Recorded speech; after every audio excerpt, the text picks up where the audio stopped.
আজকে আমরা আলোচনা করব আইওস এমএস নিয়ে। আইওস এমএস আমরা যে শব্দটা যদি লক্ষ্য করি, এখানে কিন্তু দুইটা অ্যাব্রিভিয়েশন রয়েছে, একটা হলো আইওস আর একটা হলো এমএস। আইওসের এটা দ্বারা আসলে বোঝায় যে বডি থেকে আসলে অথবা যে অর্গানাইজেশন থেকে আমরা এই কোর্সটি করছি, এটা দ্বারা মূলত সেটা বোঝায় আইওস। এটার এলাবোরেশন আমরা জানি institution of occupational safety and health. আর আমরা যে কোর্সটি করছি সেটি দ্বারা বোঝায় লাস্টের অংশটি দিয়ে, যেমন এমএস। এমএস মানে কি? Managing safely.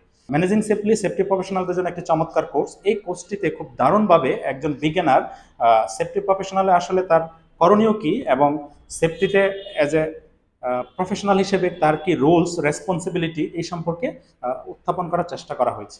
আর পূর্বে আইওস এমএস এর যদিও 7টি মডিউল ছিল, বর্তমানে আরও একটি এক্সট্রা মডিউল রয়েছে, মডিউল নাম্বার 8। অর্থাৎ এই 8টি মডিউলে এই কোর্সটি কভার করা হয়েছে। প্রত্যেকটি মডিউলে গুরুত্বপূর্ণ এবং যদিও খুব সংক্ষেপে তারা মূল বিষয়গুলোকে উপস্থাপন করার চেষ্টা করেছে। বাট আপনি যদি এই কোর্সটি করার মাধ্যমে কিন্তু আপনি সেফটি হিসেবে আপনার ক্যারিয়ার শুরু করার একটা প্রাথমিক নির্দেশনা বা গাইডলাইন পেয়ে যাবেন। এবং এটা একটা ইন্টারন্যাশনাল কারিকুলামে তৈরি করা এই কোর্স মডিউলগুলো, যেটি কমপ্লিট করার পরে আপনার ভিতরেই একটি কনফিডেন্স চলে আসবে আসলে আপনি এই সেক্টরে নিজেকে অনেক দূর নিয়ে যেতে পারবেন কিনা। আর প্রত্যেকটি মডিউল সম্পর্কে আমি আরো বিস্তারিত আলোচনা করব আমার পরবর্তী ভিডিওয়ে। আজকের মতন এখানেই সমাপ্ত। ভালো থাকবেন, সুস্থ থাকবেন, আল্লাহ হাফেজ।